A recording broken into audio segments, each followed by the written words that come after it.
Scared to be in front of the camera and not quite sure what to say or what techniques to use for filming?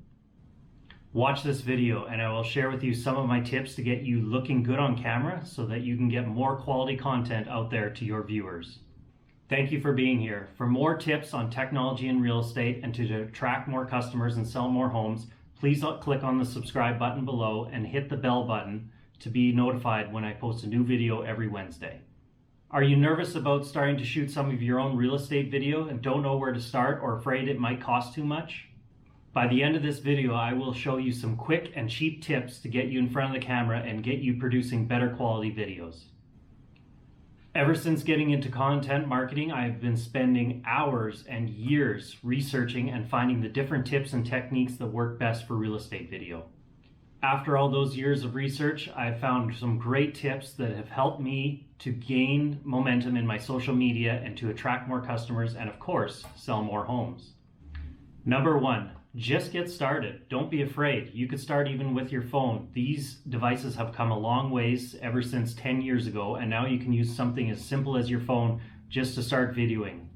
Or if you want to get something a little more advanced, well, still not breaking the bank, you could invest something like the DJI Osmo Action, which I am currently using, and I have reviewed on my prior video, which I will share with you at the end of this video. Number two, get a tripod or even something like the DJI Osmo for stabilization if you're doing walkthroughs of houses or neighborhood tours.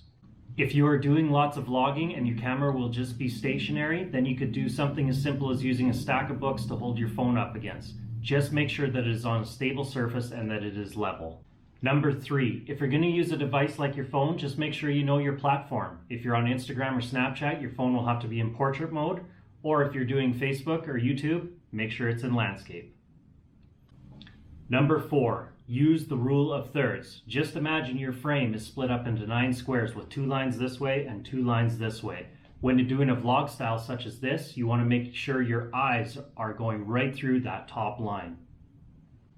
Now, if you're shooting something like a neighborhood profile where you have a playground and behind it is a beautiful sunset, mountains, or a lake, in the rule of thirds, you don't want to take away from those and miss them in the shot. So make sure if you have your playground, it is in the bottom third of that shot so that you're sure to get the mountains or whatever scenery you have in that background.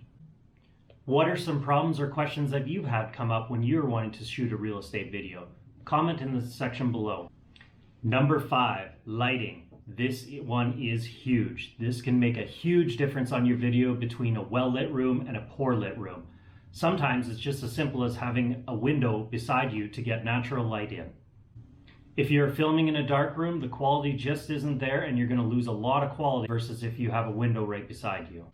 Number six, time of day and location. This is a continuation of my last point. Sometimes too much light can be a bad thing as well if you get sun streaks through your face or dotted lines from the blinds. The best times are usually in the morning or late afternoon or early evening, or sometimes even an overcast day can do wonders.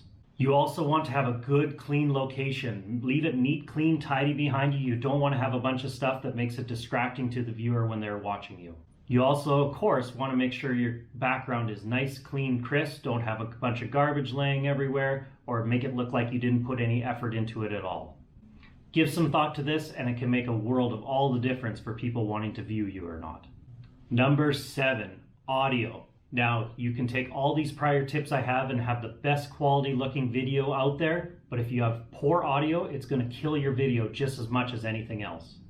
No one will want to watch it if the audio is off. For the small amount of money, I do recommend going and buying a microphone to plug into even your phone just to get that quality of audio up. If you don't have the resources for that right now, at the very least, be very aware of your surroundings. Don't be in a big open echoey room and make sure your phone's close enough to you. Even if it's a few feet away, you're just not going to get the audio that you want. If you are interested in microphones, then I would highly recommend looking up the Rode microphones. I currently use the Rode Video Mic Go, and it costs around $100 Canadian. There is cheaper and more expensive options, but for the price, I think this one works great and does the job.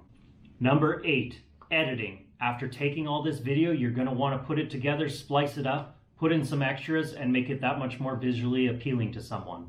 If editing is not your thing, then I highly recommend you go find somebody who's good at it or hire somebody online at the very least. You can go to sites like Fiverr.com where you can type in video editor and you can find a lot of options. But if you are willing to learn, make sure to come back to my channel and check in another 2 weeks, as I will be doing a video on how easy it is to edit these in iMovie. It is super easy to use once you put in a bit of time to get to know how to use it. So that's it. You really don't need expensive equipment or a big production team to do these videos. I myself just started out with my iPhone, and even today my system is pretty simple and inexpensive. The main thing is to just start and practicing. No one has ever become an expert in anything without tons of practice. Just like you, as a realtor, it takes tons of practice to build up a good clientele. This is no different. You have to practice.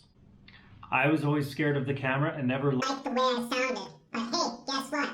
The way you sound on camera is the way you sound in public. So you have to get over that. I started by just practicing, taking my iPhone, taking videos of myself and sending them to my wife, or just playing them back to myself until I did it over and over and over again until I got comfortable enough with it. Even to this day, I am no expert, but I keep practicing and practicing. So trust me, if I can do it, you can do it. If you think these filming tips will help you in your real estate business, then please check out my free guide in the description. It gives you my top 10 ideas that 10 times my social media leads. If you like my video, please let me know by liking it below, subscribing, and sharing with anyone else that may find this beneficial. Also, comment below with any questions that you have in regards to the filming tips that I have provided. Thanks again for watching. Now get out there and start filming. If you are looking into microphones, I'd highly recommend looking at the Rode microphones. I currently use the number 8. After shooting all this video, you're gonna need to make it. But if you are willing to learn, keep checking in on my channel, as